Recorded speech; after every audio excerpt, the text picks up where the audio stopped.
to the public purse. Andrew Salute. We know that having a job massively reduces the rate of reoffending. So will the government commit to lead by its own example in giving ex-offenders a fair chance of a job? I strongly support Ban the Box and other such initiatives, and the Cabinet Office will work hard with other government departments to ensure that we maximise opportunities for ex-offenders to be given that second chance. Thank you, Mr. Speaker. Given that estimates show that 4,000 people were turned away because they did not have the required ID in the 5 pilot areas, will the government now abandon their plans for voter ID? Mr. Speaker, the data so far from those 5 pilots indicates successful pilots, does not seem to suggest evidence of the scaremongering that the other side has carried out. Most people's experience was very positive in those pilots. We will evaluate its next steps before returning to this House with the way forward. Jones! Can I ask my right honourable friend what progress his department is making in encouraging technological solutions in the delivery of our public services?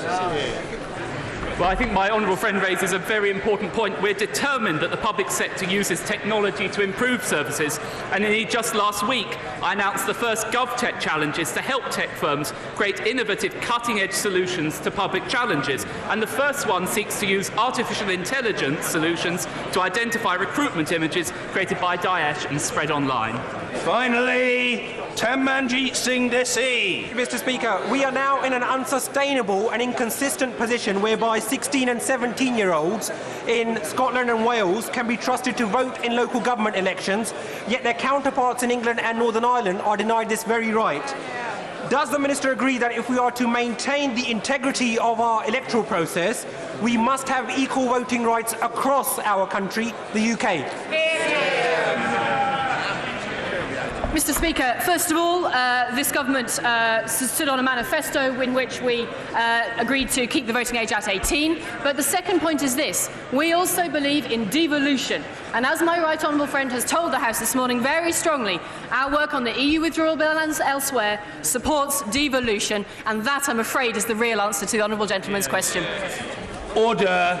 Colleagues, today the 2 extremely brave police officers who apprehended the killer of our late friend and colleague Jo Cox are in the side gallery for Prime Minister's questions. I am referring to PC Jonathan Wright and PC Craig Nichols, both of the West Yorkshire Police.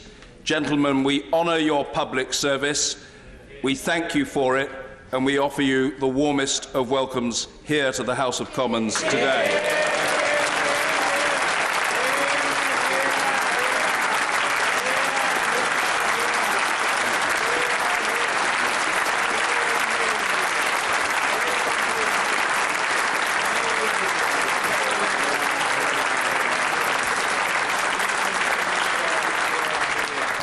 We are also joined by the former presiding officer of the Welsh Assembly, Dame Rosemary Butler, and her husband, Derek. Rosemary and Derek, you too are very welcome. Thank you for coming. Questions to the Prime Minister. Simon Hoare. Number 1. Minister. Thank you, Mr. Speaker. Mr. Speaker, I'm sure the whole House will wish to join me in offering our best wishes to His Royal Highness Prince Harry and Meghan Markle on their wedding this Saturday, and the very best for their future lives together. And, Mr. Speaker, it is also Mental Health Awareness Week, and I think it is fitting that we mark Prince Harry's tireless work to raise awareness of the ongoing challenges faced by service personnel making the transition to civilian life, including support for their mental health. And, Mr. Speaker, may I say how appropriate it is for this House to have recognised the bravery and hard work of PC Jonathan Wright and PC Craig Nichols in apprehending the killer of Jo Cox. When Jo Cox was killed, this House lost one of its best. Mr. Speaker, this morning I had meetings with ministerial colleagues and others. In addition to my duties in this House, I shall have further such meetings later today. Simon Hoare. Thank you, Mr. Speaker. Animal welfare and environmental standards are clearly key for British agriculture, but could I ask my right honourable friend to reassure UK farmers that food security and food production will be recognised and at the heart of future UK agriculture policy? Can I say to my honourable friend that he does raise an important point. He's absolutely right to do so. As he will know, as we leave the European Union, we will have the opportunity to deliver a farming policy which works for the whole industry, and that's why we're asking for the views of everyone involved with an interest to develop a policy that reflects the reality of life for food producers and farmers, the opportunity to improve our farmed environment, and the issues my honourable friend raises. And our food has a great reputation, a very high reputation for the quality. That's been built on high animal welfare standards, on strong environmental protections, and on the dedication of farmers and growers right across this country. Jeremy Corbyn. Thank you very much, Mr. Speaker, and thank you for welcoming PC Wright and PC Nichols to this chamber today. They did great work, as indeed police officers do all over the country, and it's right that you should recognise them on behalf of all of us. It is Mental Health Awareness Week this week, Mr. Speaker, and I join the Prime Minister in wishing Harry and Meghan all the best, and thank Harry for the work that he's done in highlighting the need to challenge the stigma surrounding mental health and the ability of all of us to talk about mental health to ensure that people don't suffer in silence on their own, particularly young people who are often so grievously affected by this. Mr. Speaker, when the Prime Minister wrote at the weekend that she wanted as little friction as possible, was she talking about EU trade or the next Cabinet meeting?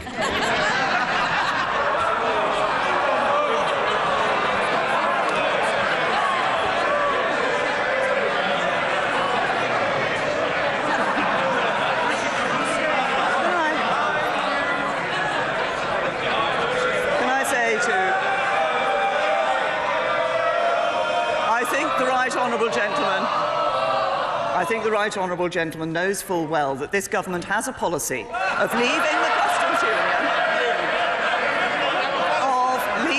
the customs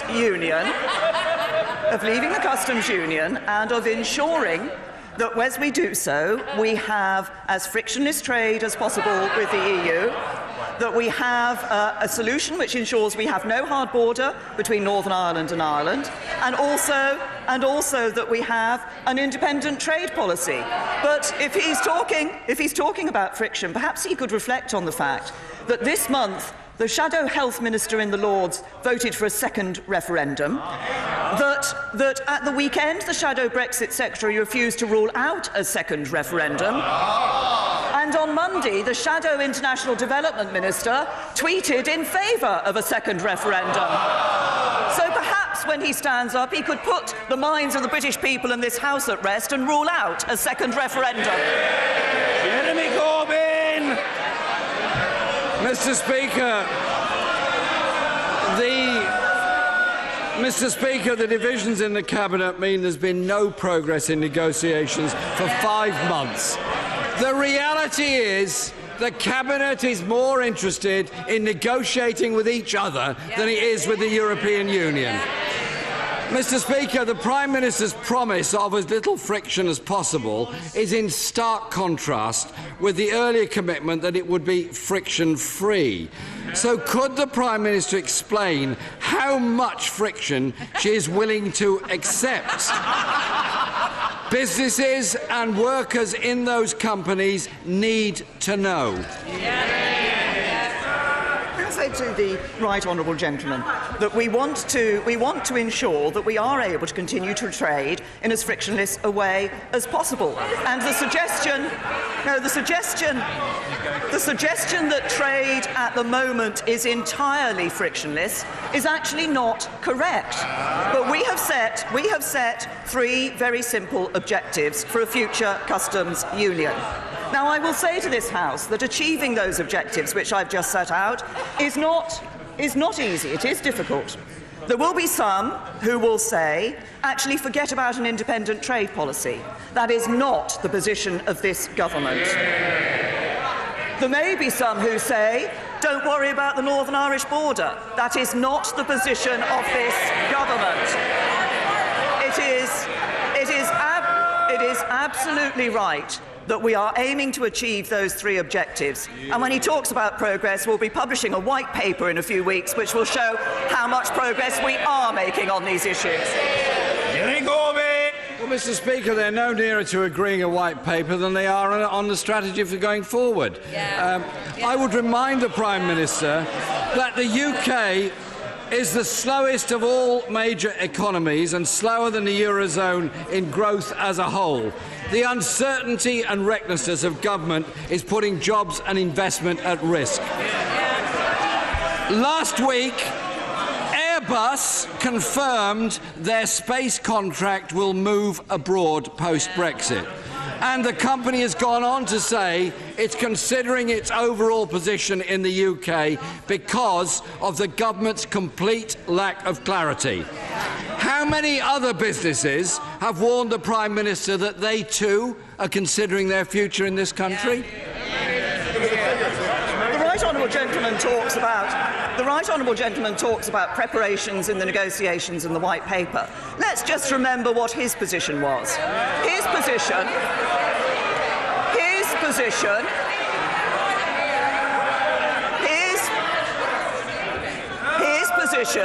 was that we should have triggered Article 50 immediately after the referendum. With no work having been done in preparation for the negotiations, he wouldn't even have had a white page, let alone a white paper, to base his negotiations on. And what would that have led to? What Labour do every time in government? They'd have sold Britain out. Jeremy Corbyn! The problem is, Mr. Speaker, the Prime Minister's own position isn't even supported by her cabinet. Rolls-Royce have said, Mr. Speaker, Rolls-Royce, we're worried about border checks. We need to be thoughtful and careful about future investments. Ford, any sort of border restrictions and customs friction is going to be an inhibitor to us continuing. Vauxhall, we cannot continue to invest in a world of uncertainty. Mr. Speaker, businesses are understandably frustrated by this government. This week, the Environment Secretary gave his view on the Prime Minister's preferred customs partnership model. He said there have to be significant question marks over the deliverability of it on time, as it has flaws. Well, at least he didn't call it crazy, like the Foreign Secretary. But, Mr. Speaker, if the Prime Minister cannot even convince her own cabinet of her strategy, what chance does she have of convincing 27 other European countries? I say to the Right Honourable Gentleman that he has taken this view of our position in negotiations before. Before December, he said we wouldn't get a joint report, and we did. Before March, he said we wouldn't get an implementation period, and we did. And we continue to negotiate. But if he's asking about what British businesses are doing, I'll tell him what British businesses are doing. They're creating more jobs in this country. So we now have record levels of employment in this country. What did we see under Labour? 500,000 more people unemployed, because Labour governments always leave office with more people out of work than when they went in. Jeremy Corbyn! Can I congratulate the Prime Minister on record numbers of zero-hours contracts, record numbers of people in in-work poverty, and a record of wages lower today than they were 10 years ago. And can I also congratulate the Prime Minister on formally dividing her cabinet into rival camps, as if it needed doing, to look at 2 different models. And as a process, Mr. Speaker, of parliamentary scrutiny, I hope both subcommittees will be reporting directly to this House so we can all make up our minds on the rival factions in our own cabinet.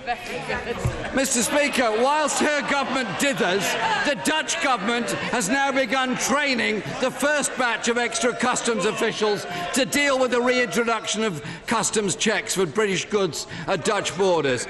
In October, the Prime Minister's official spokesperson said HMRC were... Order! The Right Honourable Gentleman will complete his question more quickly if members don't shout for order. Order, Mr. Clark, I don't require your assistance. You're an amiable enough fellow, but no assistance by the chair from you is required.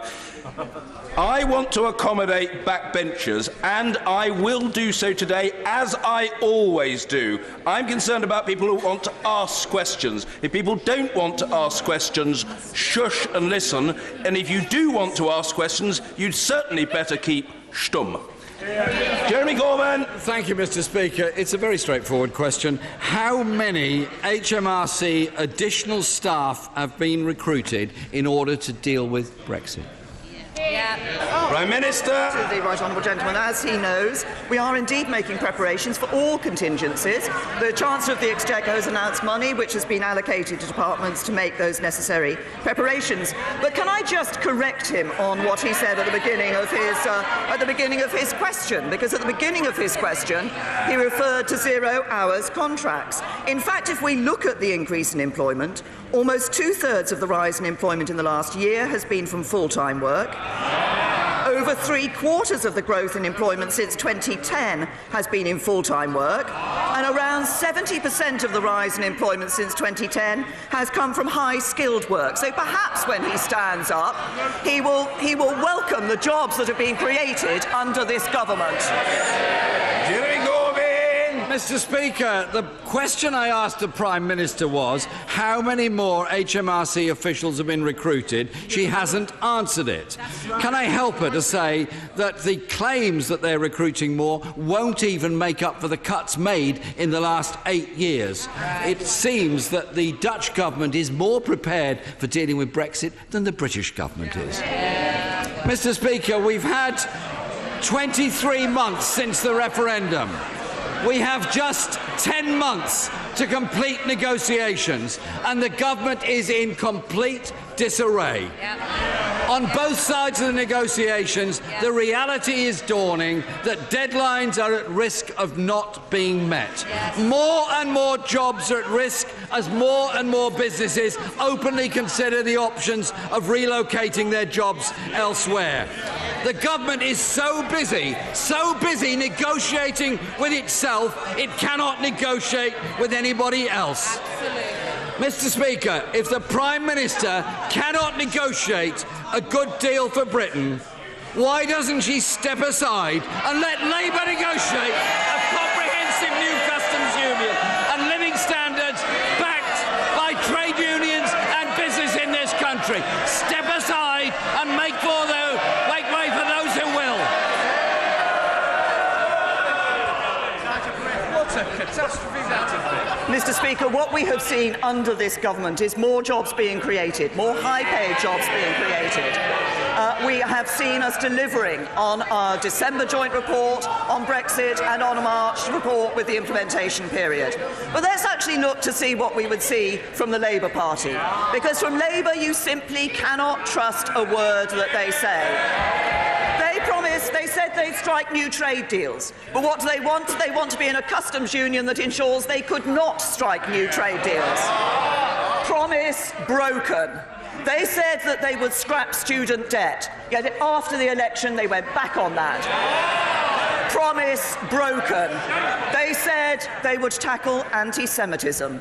Promise broken. It is only the Conservative Party that can be trusted by the British people to deliver a Brexit that is in the interests of British people, to deliver opportunity for all and a Britain that is fit for the future. Tracy! Thank you, Mr. Speaker. Yesterday we had the fantastic news that real wages are rising, which combined with the threshold where people begin to pay their tax will mean that people in North Warwickshire and Bedworth keeping more of the money they earn and having more money in their pockets. Will the Prime Minister join me in welcoming this good news and agree with me that we need to keep backing our workers and great local businesses to deliver even more well-paid jobs? Can I I say to my honourable friend, I'm very happy to join with him in welcoming the good economic news, not just of more people in employment, but that real wages are up. And I note that when I challenged him to do so, the Leader of the Opposition was unwilling to welcome the number of jobs that have been created in this country that mean there are more people with a regular income to look after their families. And with the news that real wages are up, as my honourable friend says, that means more money in people's pockets under the Conservatives. Ian Blackford. Thank you, Mr. Speaker. I'm sure the whole House would wish to join me and wish Ramadan Mubarak to all Muslims who are preparing to start the month of Ramadan today. Mr. Speaker, last night the Scottish Parliament voted by 93 votes to 30, refusing to consent to the withdrawal bill. The Scottish National Party, the Labour Party, the Liberal Democrats and the Greens all voted to refuse consent. The Conservatives are isolated and out of touch with the people of Scotland. Will the Prime Minister respect the will of the Scottish Parliament and work with the Scottish Government to amend the withdrawal bill? I say to the right honourable gentleman, we have been working with the Scottish Government for some time now, as we have been working with the Welsh Government on this issue. First of all, decisions that the devolved administrations are able to make before exit will continue to be able to be made by them after exit. What the bill does is sets out a mechanism that respects devolution and lets us maintain the integrity of our own common market as we work out the long-term solutions. I think this is a reasonable, a sensible way forward. The Welsh Government and now the Welsh Assembly, including Labour and Liberal Democrat members of the Welsh Assembly, agree with that. I think it is right that we go ahead with measures which not only respect devolution but also ensure that we maintain the integrity of our common market. And Blackford. Mr. Speaker, if the Prime Minister wishes to respect the Scottish Parliament, then the Prime Minister should respect the vote that took place last night. Mr. Speaker, it is very simple. The Tories are seeking to veto the democratic wishes of the Scottish Parliament. This is absolutely unprecedented. If this government forces through the legislation without the consent of the Scottish Parliament, the Prime Minister will be doing so in the full knowledge that they are breaking the 20-year-old devolution settlement. Will the Prime Minister reassure the House that the withdrawal bill will not go through without the consent of the Scottish Parliament? Can I say to the right honourable gentleman, of course we're disappointed that the Scottish Parliament has not granted its consent. We've been working hard in recent months to find a way through on this particular issue and on this clause. I think the effort that has been put in it has been shown by the fact that the Welsh Government and the Welsh Assembly have given their consent to this bill. And can I just say to the right honourable gentleman, we want to ensure the integrity of the United Kingdom's common market. And he might wish to recall the fact, when he talks about the democratic will, that it was the democratic will of the Scottish people to remain in the United Kingdom. Mrs. Anne-Marie Trevelyan. Thank you, Mr. Speaker. The 12 in-bed provision at Rothbury Community Hospital in my constituency was removed without adequate consultation back in September 2016. The Save Rothbury Hospital campaign and I have worked closely together to get transparency on that decision and to return the in-bed provision for our vast and sparsely populated Coquet Valley. Does the Prime Minister agree with me that the NHS should be investing in community hospitals which can provide that low-level nursing for convalescence and palliative care for my constituents? And will she support our campaign to get it back?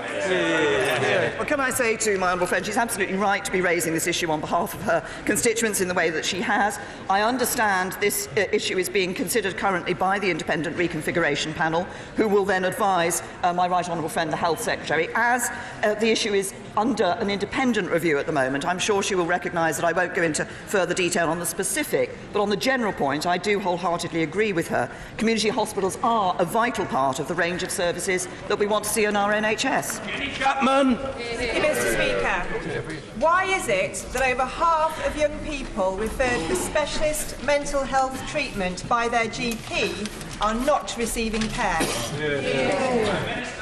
The Honourable Lady will know that we have been doing much to improve the facilities of treatment for those people with mental health problems. We are putting more money, we're putting record levels of money into mental health. We're also making a number of changes, for example, increasing training teachers and other members of staff in schools to better identify mental health problems among young people and to ensure that those can be properly dealt with.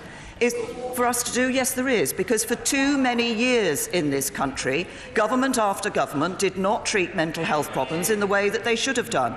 We have recognised earlier the need to raise awareness of mental health issues, and what this government is doing is putting more money, more facilities in to ensure that those with mental health problems are properly treated and given the treatment that they deserve. Through. Thank you, Mr. Speaker. Labour Police and Crime Commissioner is advertising for 2 new members of staff at a combined cost of over £90,000, whilst also increasing his council tax precept. Given that this will take the Commissioner's office up to 19 staff, excluding both the Commissioner and his deputy, which is actually more than the number of police officers in Erewash, does my right honourable friend agree that Labour are again prioritising jobs for the boys over brave boots on the ground? I absolutely agree with my honourable friend, and as she will know, we have protected police funding since 2015. For 2018-19, including council tax, there'll be an additional £460 million investment available to policing. And we've been able to do that because of the balanced approach we've taken to our economy. But as she points out, it's police and crime commissioners that are locally accountable for the decisions that they make. And my honourable friend is absolutely right to raise this issue and the decisions made by her local police and crime commissioner on behalf of her constituents. Kinnock. Mr. Speaker, figures released by the OECD on the 27th of April show that inward investment into the UK in 2017 slumped by 90% in comparison with 2016, which is one of the largest one-year drops in foreign direct investment in any country ever recorded. It's crystal clear that if this downward trend continues, it will have a catastrophic impact on steel and the other manufacturing and services industries that are the lifeblood of our economy in Aberavon, in Wales and in the UK. In order to reverse the profound market uncertainty that has caused FDI to plummet in this way, will the Prime Minister now confirm that she's prepared to keep an open mind on our country rejoining EFTA and remaining in the EEA? And will she also recognise the fact there's a strong and cross-party consensus for an... I'm sorry, but members really do need... I mean, it's an extremely important question, but members really do need to be sensitive to the fact that lots of other people are wanting to ask questions. The Prime Minister. Finished. Thank you, Mr. Speaker. Can I just say to the honourable gentleman that if he looks at what we have seen in the past few months, we have seen company after company announcing investment in this country which is leading to more jobs in this country.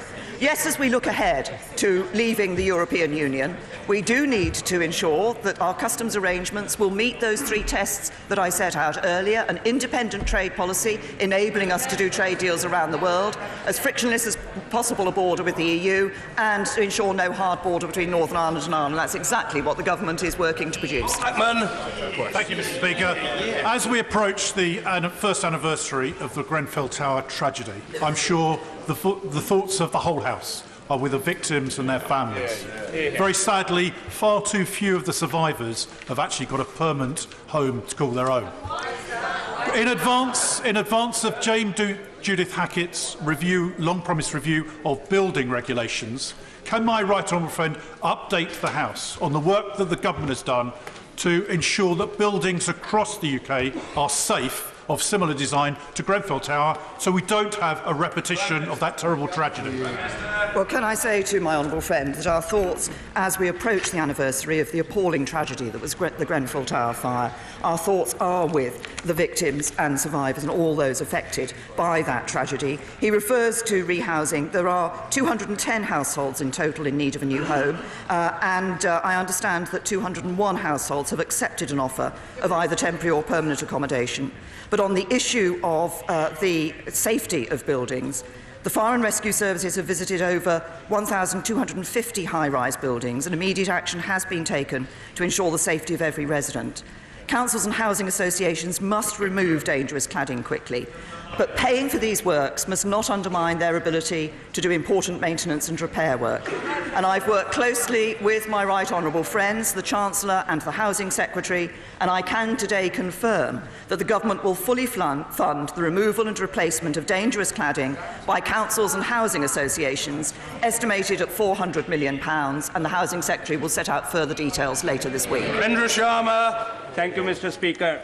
I too wish to join honourable members in paying tribute to Tessa, an amazing woman, politician and a friend.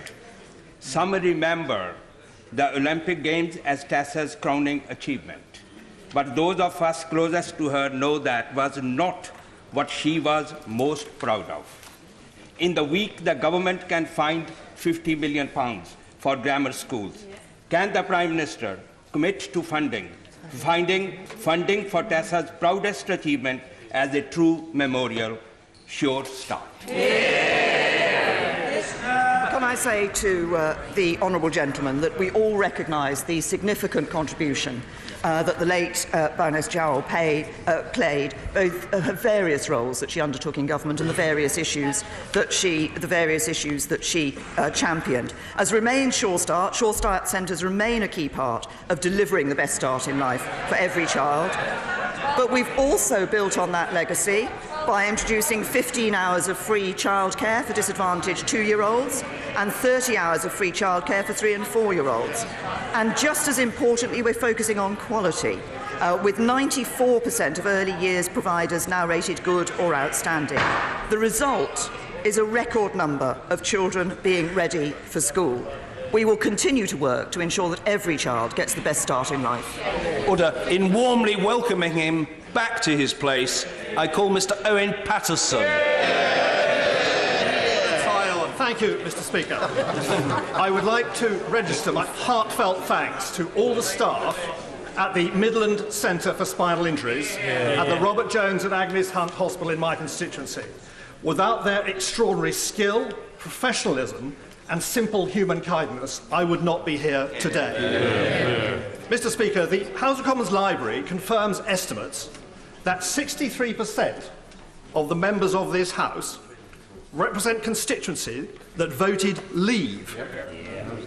Does the Prime Minister agree with me that should those members not support her by voting for her programme of taking back control by leaving the single market, the customs union, any customs union, and the remit of the ECJ, they will be denying the democratic vote of their constituents and do lasting damage to our democracy. Can I say, first of all, to my right honourable friend that I'm happy to join him in commending the work of all at the Midland Centre for Spinal Injuries, and we're very pleased to see my right honourable friend back in his place here in this chamber. Can I also say to him that he is absolutely right. What this government is doing is delivering on the vote of the British people, which was to leave the European Union. And as we do that, we will ensure that we get the best Brexit deal for the United Kingdom. And it is important, and I consider it to be a matter of the integrity of politicians, that having given the choice to the British people, we should then deliver for them on that choice. This afternoon, 1,000 handwritten letters will arrive at Downing Street asking the Prime Minister to personally intervene in the stalemate between NHS England and the drug company Vertex to get cystic fibrosis drug, or Orkambi, issued to patients in the UK without delay. One of those letters is from Louis, who is 7. He says, "Please, Mrs. May, can you give Orkambi to me so I will feel better and won't have to spend so much time in hospital?" What's the Prime Minister's response? Will she? I say to the Honourable Lady that she is raising a very, very important issue, and obviously cystic fibrosis is a terrible life-limiting condition. It's absolutely right that patients should have access to cost-effective, innovative medicines and technologies. I know this is an issue that has been taken up by members across this House, as she knows that there is, as she's referred to, there is ongoing dialogue between NHS England and Vertex. I'm keen to see a speedy resolution to those negotiations. I understand a number of members have asked to see me about this issue, and I'm happy to do that. Giles Watling. Thank you, Mr. Speaker. The freedom of the press was upheld in a series of votes in this place last week. Does my right honourable friend agree with me that it's still important to hold newspapers' feet to the fire on standards? And will she join me in encouraging further progress in this area? Prime Minister. Say to my honourable friend, he's absolutely right. I mean, this House has voted to uphold the freedom of the press. That is an important underpinning of our democracy. Of course, we expect high standards from our press, and as he will know, arrangements have been put in place to ensure that there is that opportunity through various bodies to be dealing with that issue. But I think it is important that everybody in this House is ready to accept whatever. We don't always agree with what the press say, and sometimes what they say is uncomfortable, but their freedom is an important part of our democracy. Thelma Walker. Thank you, Mr. Speaker. I welcome that the Health Secretary is in listening mode and has referred the plans for downgrading Huddersfield Royal Infirmary back to the Trust. But now is the challenge, Prime Minister. How is your government nationally going to fill the 34,000 nursing vacancies, recruit the 47% of vacancies in GP surgeries, increase funding for community NHS services, fix Kirklees Council's social care funding gap of £9 million a year, and protect our NHS so it's free at the point of use in its 70th year? You remain true and to uphold the principles of the National Health Service. We are putting more money into the National Health Service. Since November, in fact, my right honourable friend the Chancellor has announced a further £10 billion going into the National Health Service. I myself have said that we will have a review for a long-term plan for the National Health Service, and that will include multi-year funding. And she refers to numbers of doctors and nurses. We have more nurses and more doctors in our National Health Service today than we did when we came into government. Wheatley. Thank you, Mr. Speaker. A growing number of university students are struggling with their mental health, and tragically suicide has risen among students. My right honourable friend has shown her commitment to mental health among young people with the plans for mental health care in schools. Can I ask my right honourable friend to make the mental health of university students her next priority? Can I say to my honourable friend that she of course raises an important point. She says we've put a focus on the mental health of children in schools because we know that a significant proportion of mental health problems will start before a child is reached the age of 14. But she makes an important point about university students. That's certainly something I will look into. Marsden. Mr. Speaker, Erasmus Plus is the EU programme that's given 600,000 people from the UK the chance to train, study or volunteer abroad for 30 years. Apprentices, students, businesses and workers. The government said that Erasmus Plus is safe till 2020, but made no commitment to keeping it thereafter. It's being forgotten about. Keeping all those benefits, especially for younger people, many in Blackpool, is one thing to unite both Leave and Remain. So will the Prime Minister make sure Erasmus Plus is now a top-line item for her ministers and give us this pledge today? Say to the honourable gentleman that we have not forgotten about Erasmus or indeed a number of other programmes which give opportunities for universities and students here in the United Kingdom. When we leave the European Union, we have said that there are certain programmes that we wish to remain part of, and Erasmus is one of those that we have cited that we may wish to remain part of. But of course, we're in a negotiation with the European Union, and we will be dealing with these matters in those negotiations. Merriman. Speaker, you're looking resplendent in your Arsenal tie, may I say. Mr. Speaker, I was fortunate enough to go to Djibouti, an African country with great challenges, which I visited with UNICEF.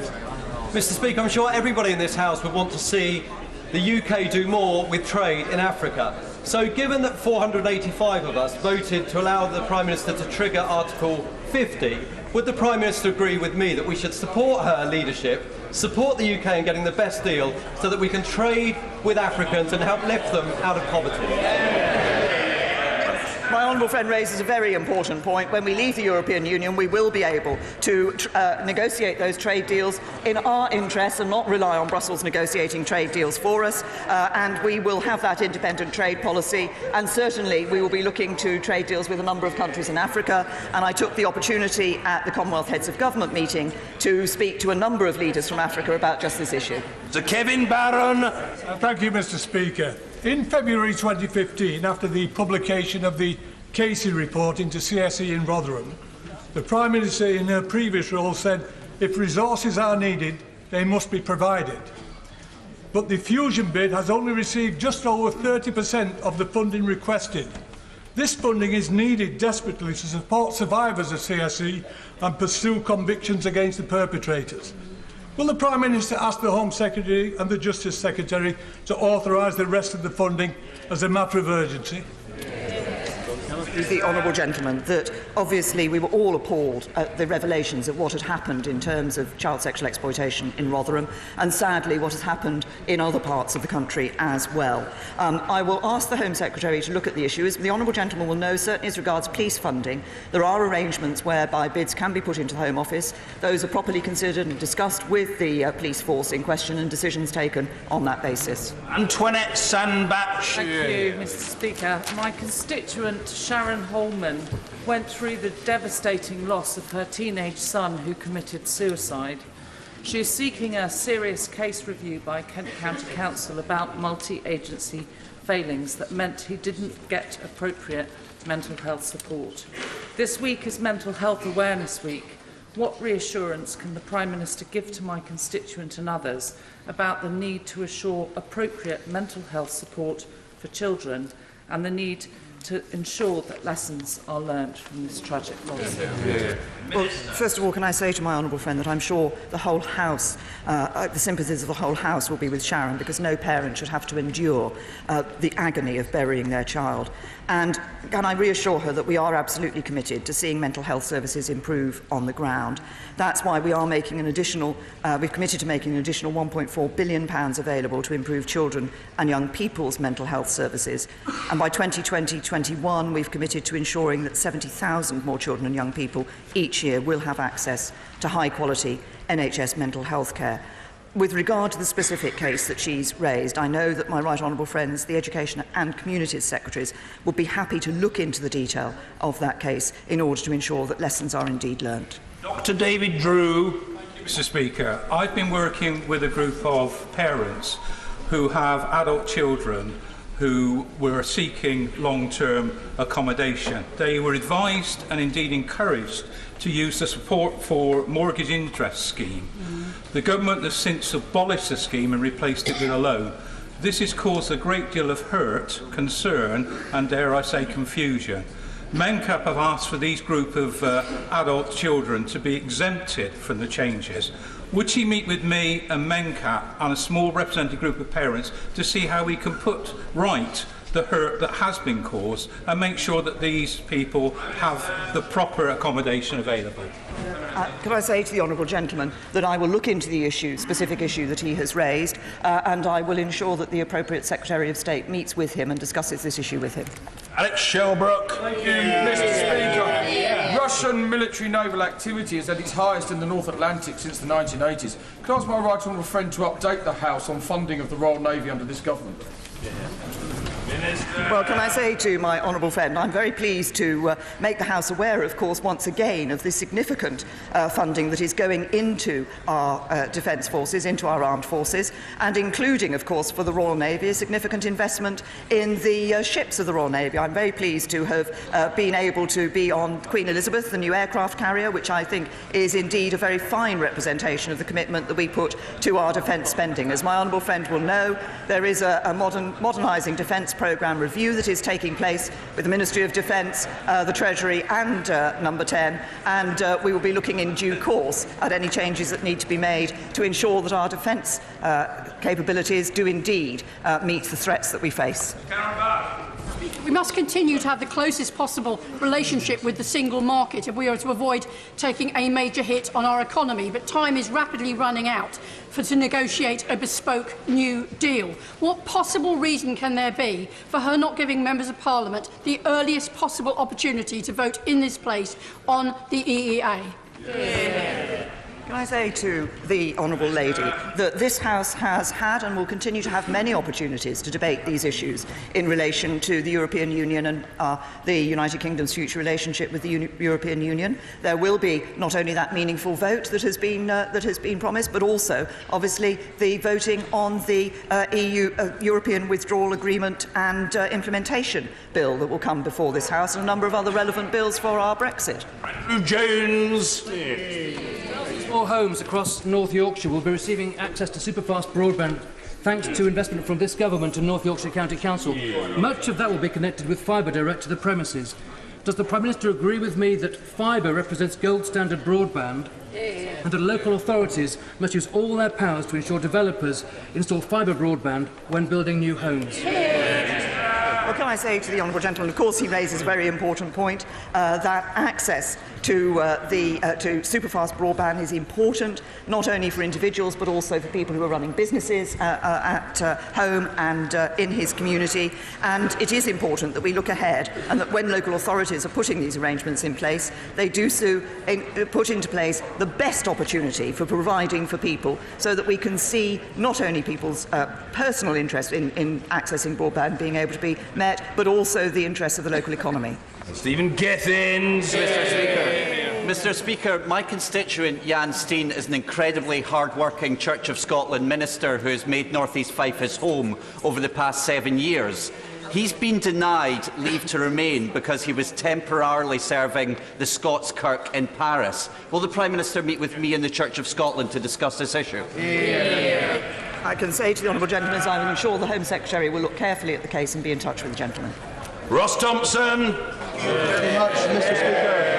Does my right honourable friend share my disappointment and regret that we did not secure an LCM in the Scottish Parliament, and share my concern that Scottish Labour and Scottish Liberal Democrats have become the midwives of the SNP's crusade to tear apart the Union, leaving only the Scottish Conservatives as the party in Scotland that want to get on and make a success of Brexit?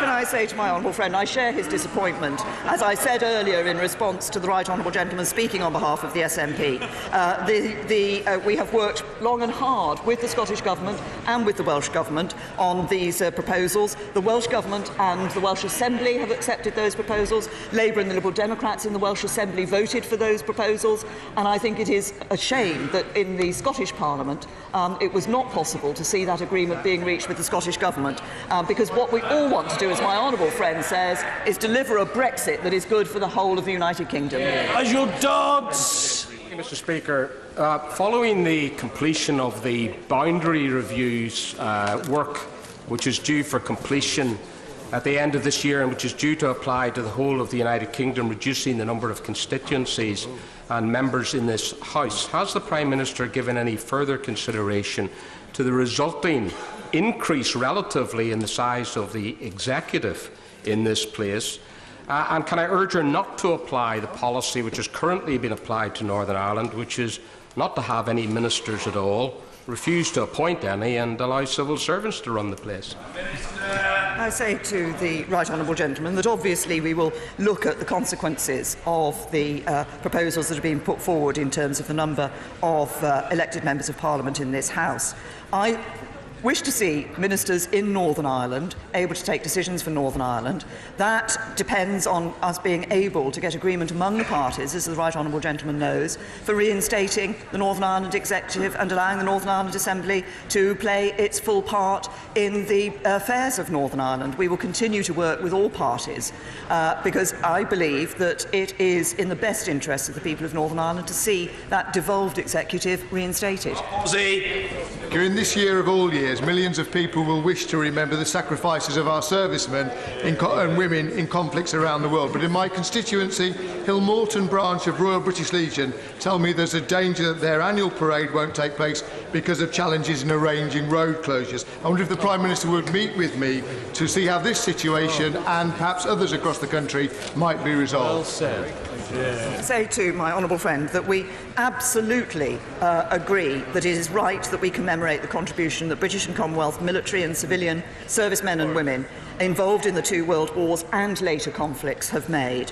And as I understand it, DCMS coordinates the event in London, but of course the Secretary of State for Transport perhaps will need to meet with my honourable friend and discuss this matter with him, although I suspect it also involves local authorities and the police in his area. But I would encourage those discussions to take place. We do not want to see any of these commemorative events not taking place because of the lack of arrangements being put in place for them. Mr. Speaker, the Lakes line from Oxenholme to Windermere has seen 160 cancellations in the month of April, and in the first week of May alone, 72 cancellations, risking the potential futures of GCSE students as they're trying to get to school and are left stranded, affecting people trying to get to work, and the hundreds and hundreds of people visiting what is Britain's second biggest tourist and visitor destination. Will she join with me in saying that is an outrage? Will she use her office to ensure that Northern has the franchise removed from them, and will she undo the damage to the Lakes line by keeping the government's initial promise to electrify that line? Can I say to the honourable gentleman that my right honourable friend the Transport Secretary is aware of the issue that he has raised. I understand the Department for Transport is working with Northern Rail to identify the nature of these issues and to see a quick resolution of them. Despite clear evidence of potentially criminal wrongdoing, our regulators and law enforcement agencies seem unwilling or unable to take action against those at the highest level responsible for the business banking scandals at RBS, at Lloyds and at HBOS. Would the Prime Minister do everything she can to make sure those are held to account regardless of their status, seniority or background? To my honourable friend, this is an issue that I know he has not only raised today, but he's been a tireless campaigner on it, and he is absolutely right. Small businesses are the backbone of our economy, and it's vital that lessons are learned from what happened at RBS and at HBOS Reading. As he will know, the Financial Conduct Authority has reported that there were areas of widespread inappropriate treatment of firms by RBS. This was unacceptable. He will also know that the events at HBOS Reading constituted criminal activity for which those responsible were brought to justice. But the independent FCA is currently investigating matters arising from both of these cases. I look forward to receiving their conclusions, but it is important that we do ensure that this matter is fully addressed properly, so that it does not happen again. Thank you, Mr. Speaker. If, like Jane, the Prime Minister had worked at Sainsbury's, nights at Sainsbury's for the last 30 years, how would she regard their plans to cut her pay by £2,000 as one of 13,000 people due for a pay cut in 2020? Would she agree with boss Mike Coops that they're in the money? Yeah. Or would she see it as an insult to Jane's hard work, determination and just about managing? Yeah. Can I say to the honourable lady that we recognise the hard work that many people like her constituent put in and day out to our economy to keep that economy going. I will look at the issue that she has raised, but these are commercial decisions that are taken by the employer and by Sainsbury's. Order.